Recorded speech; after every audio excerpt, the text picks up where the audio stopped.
Good morning, guys. So I'm sorry about the lighting. Um the sun's beating down through the sunroof, and which I love because it's warm and feels wonderful. But you, I just had to find a time wherever it's quiet and I'm by myself in order to do a video, or else there are a lot of distractions and I have to constantly pause and restart. So we'll try to make this quick. I just wanted to update you on what's going on. I am fixing to be in my 5th month of pregnancy. What? Is that not insane? So my husband and I have this debate. As soon as I hit that I'm in the 5th month of pregnancy and people say, how far along are you? I say, I'm 5 months pregnant. And he was like, but you're not 5 months pregnant. You're in your 5th month. Like, you still have 4 more weeks before you're considered five months pregnant.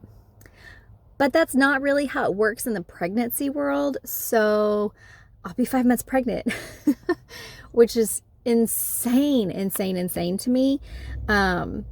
Because I just feel like this pregnancy has just flown by. Maybe it's my age, because the older I get, the more I think things just happen so quickly. And I look back and think, where did the time go? You know, my first pregnancy, I was 18, and I thought that kid would never get here. I mean, I thought I was going to be pregnant for the rest of my life. And this one, I'm just going, I just found out I was pregnant. How am I going into my 5th month of pregnancy? This is absolutely insane. But it just moves so fast. And I think another part of the reason why is because I'm so busy. And so I've just been super busy. I'm in like crazy nesting mode, which I know doesn't really happen until like your 3rd trimester. But in my mind, I have all of these things I need to get taken care of, and I need to complete, and I need to have ready. And so I've been working every day, like some kind of something. I've just been doing little bits here and there. So I've got a lot going on trying to get things ready for baby. But fully in my 2nd trimester of pregnancy. And one of the things I did want to talk about was how pregnant mamas constantly compare themselves to other pregnant mamas. And it's so detrimental, and one of the worst things that you can do, because no pregnancy looks the same. So my pregnancies are 100% not textbook, not like my neighbor. So they're like, oh, the more kids that you have, the faster your labor and delivery will go. Oh, you won't be as sick. You know, like come 2nd trimester, you're not as sick, and you get energy. All of that is a lie when it comes to me. Especially if I'm pregnant with a boy, I'm sick the entire pregnancy. I don't gain hardly any weight, which is a no-no if you go by textbook. You know, like you want to gain anywhere from 25, 35 pounds. Well, with my boys, I don't. My daughter, I'm not textbook either, because I gain like 60 pounds. But so that's different. And then my labors got progressively longer. So that was also something that like did not go by the book. And so one of the worst things that we can do is to compare ourselves to other pregnant mamas and their journeys, and what the physicians and the doctors and midwives, anybody tells us what pregnancy is supposed to look like, because your journey is going to look so much different than somebody else's journey. And whenever you get into that comparison mindset, you begin to stress yourself out, and that stresses the baby out. It's just not good for you. So know your body. Know what your body needs. There are things that I eat that I should not be eating, like McDonald's. I know this. I know I shouldn't be eating McDonald's, but you know what? McDonald's is what stays down, so I'm going to eat it. And, you know, I've done this 4 times before, and I've had 4 very healthy babies, so I think that it's okay. But yeah, we tend to compare ourselves, and we really shouldn't do that. So anyway, I'm starting to feel a little bit better. I'm starting to keep some food down. My headaches aren't as often, and I do have a little bit more energy. This happens all the time. I like start talking and I get so excited, and then I can't breathe. I even do it with my students. Like, I'm talking to them and I'm teaching them something. I'm like, hang on, guys. And I just have to stop and breathe because I have no breath. Like, I don't know where the baby's sitting. I mean, the baby's like the size of a pear, so it's not like it's making that big of a difference, but it makes me where I'm just like, I just can't breathe. but so second trimester is feeling a lot better than first trimester was. So I'm excited about that, but I still have my days. I still, like last week I had a couple days where I was still pretty sick. And that's okay. It happens, but I have gained a total of 4 pounds this entire pregnancy, which I'm excited about. Most women, because we care so much about the way we look, would not be excited about that, but I am, because I'm going into my 5th month of pregnancy and I've only gained 4 pounds. So to gain 4 pounds makes me feel better, because I know that means everything is doing what it's supposed to be doing finally. And it's because I was so sick before that I didn't gain any weight. So now I'm gaining weight. So it's starting to feel more like a pregnancy. And I will pick up some weight come months 6 and 7 and 8. I usually tend to lose a little weight week 9. But I'm excited that I've gained 4 pounds. And you can see my belly bump now. So my daughter's like, oh my gosh, I see the baby. And I can still wear some clothes and you can't tell that I'm pregnant. But if I wear anything form-fitting, you most definitely can see that baby. So that is exciting. I just got out of the chiropractor. This is my very first visit with a chiropractor, because the thought of getting my bones popped kind of freaks me out. I don't like that at all. I do get regular massages, but I would always avoid a chiropractor because I was like, I don't want to do that. But my midwife said one of the biggest, like the most important things that they could recommend for me to help get my body aligned and ready for labor and delivery would be to see a chiropractor routinely. So I went today for my first visit and it was outstanding. She did tell me I had a lot of air pockets on my spine and in my neck, which was probably what was causing a lot of my headaches. So I'm excited to go back. She wants to see me twice a week to do an alignment. Sounds like a mechanic. But so that was exciting. And whenever I was there, she said that even the OB here in town will send all of his pregnant patients to her to have regular alignments. It sounds like I'm sending it in my car. And we'll have regular alignments. And he said that whenever they go into labor and delivery, they go so much faster than the women who did not see a chiropractor. So hoping that works, because I really am trying to prepare my body. And I don't think that it's too early to start preparing your body. I mean, the minute you find out you're pregnant, you should start preparing your body. So I'm doing those deep set squats, which I'm pathetic at. Like I can't do it for very long, but it's okay. I'm still practicing it. I am doing regular squats daily. I'm trying to do a little bit more cat-cow because I haven't been doing my yoga, but cat-cow is really good for labor and delivery, so I've been doing those.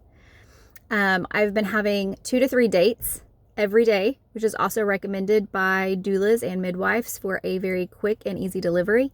And I have been drinking my red raspberry leaf tea. Again, something that they recommend for labor and delivery.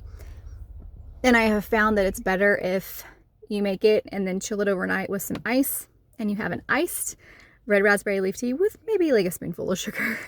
It tastes so much better than a hot tea, and I'm actually really starting to enjoy it. I look forward to my dates and my tea now. And that's probably something I will continue even after I have the baby, is I will continue to take my dates and my red raspberry leaf tea. Especially the red raspberry leaf tea is especially good for women. And so I will continue to do that even after the baby's here. But I have been feeling the baby move a little bit. It's not real strong and it's not every day, but I do feel movement. My midwives think that maybe my placenta is in the back, and that is why I'm feeling the baby so early, and also why they haven't been able to detect a heartbeat very easy, because whenever they try to detect the heartbeat, it's like the kid hides. So they've done an ultrasound both times that I've went in to see them, and there the baby is, just flip-flopping around and stuff. But we've already started buying some stuff and preparing, getting things ready. So my house is starting to look like somebody who has a baby. So we've got the car seat, we have the stroller. My son just put together the bouncer, and I bought a bunch of clothes. And let me tell you, it's so hard to buy gender neutral clothes. I'm just like, so I bought a couple bows. Yes, I did. I bought a couple bows. just in case it is a girl, I want her to have a bow. And then as soon as I find out, have the baby and I find out the gender, then I'm getting straight on Amazon and hitting that in my shopping cart and buying all the girl stuff or all the boy stuff so it has more gender specific clothing. But just starting to, get a couple things. But there's not been a lot of change other than I'm starting to feel a little bit better, which is exciting. The biggest thing that has been a change that is going to alter just a little bit of our life is, if you don't know, I'm a teacher, and I teach virtually. So I also homeschool my own kids. My oldest is graduated, so I homeschool the other 3. And this year's been hard. This has been the absolute hardest year of my teaching career. And not just for the school that I work for, just for teachers in general. And as soon as I found out I was pregnant, it was a very simple and easy decision. Stay at home with the baby. Like there was no question. I knew immediately I did not want a babysitter raising my child. I didn't want my 18-year-old daughter watching my child while I was teaching or in meetings or visiting students. I don't want to miss a single moment of my baby's life, especially in those milestone years. And there are a lot of mamas who love their kids and who go back to work as soon as their maternity leave is over, and that is wonderful. I have nothing bad to say about that. But for me, I cannot do it. Like, it would just break my heart. I just can't do it. I kind of had to do it with my 5-year-old because I was in school and it was my last year getting my bachelor's degree. And so I was like, let me just finish. So I finished, and I feel horrible about that. Like, I look back on that now and I just feel horrible. I wish I would have stayed at home with him. And even now I homeschool him, and I need to be spending more time working with him on his stuff, and I can't because I'm like working. And so I feel like I'm being neglectful, and I'm not okay with that. So I made the decision that this would be my last year teaching. So May 31st is my last day of my career for a while.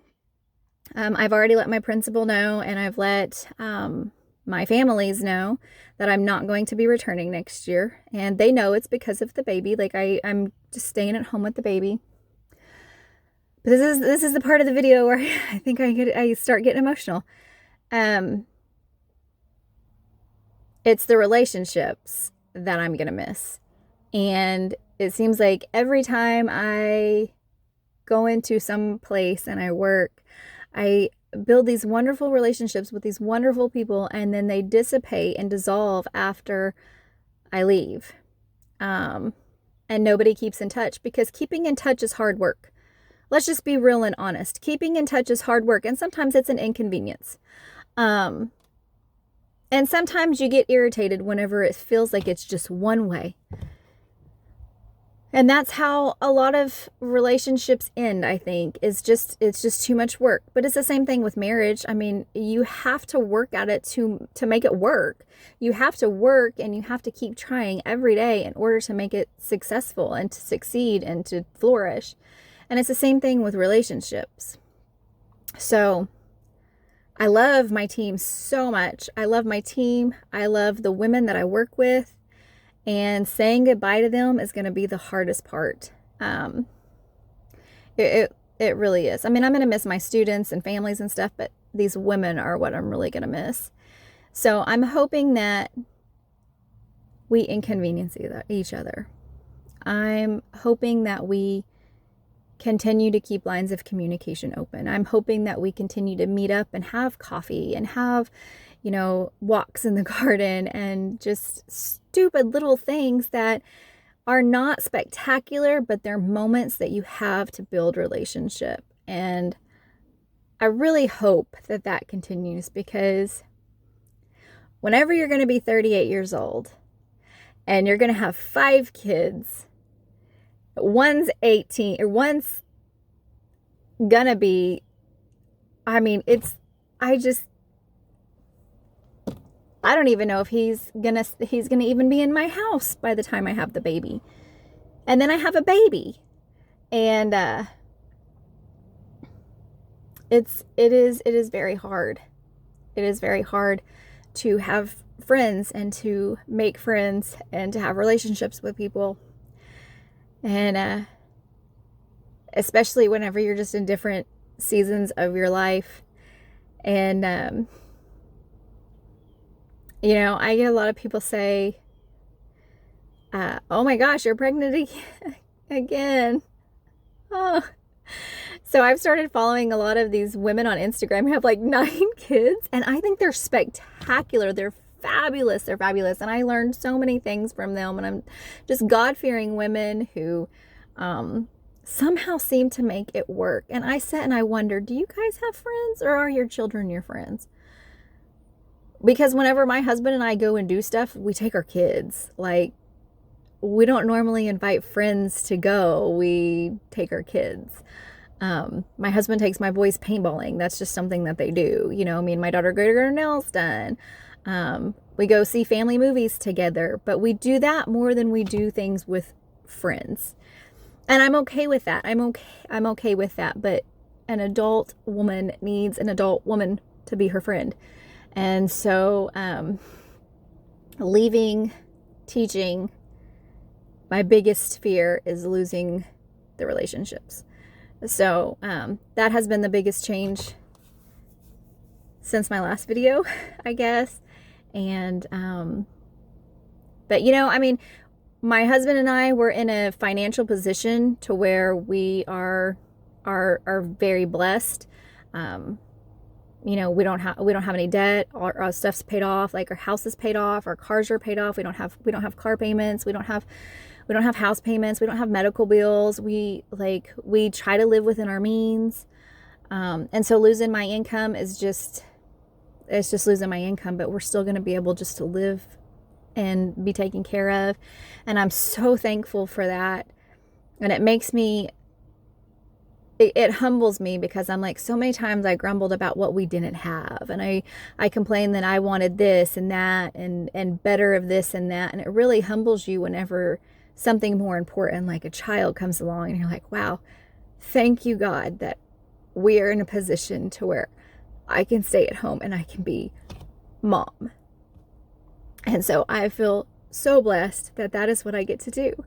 So I will be saying goodbye to teaching. I will be saying goodbye to so many wonderful faces and friends, but I will be saying hello to homesteading. I will be saying hello to homeschooling, and I will be saying hello to a new beautiful blessing in our home and time that I have to be with my kids again that I haven't had in the last 6 years. So highly blessed and loving every minute of it.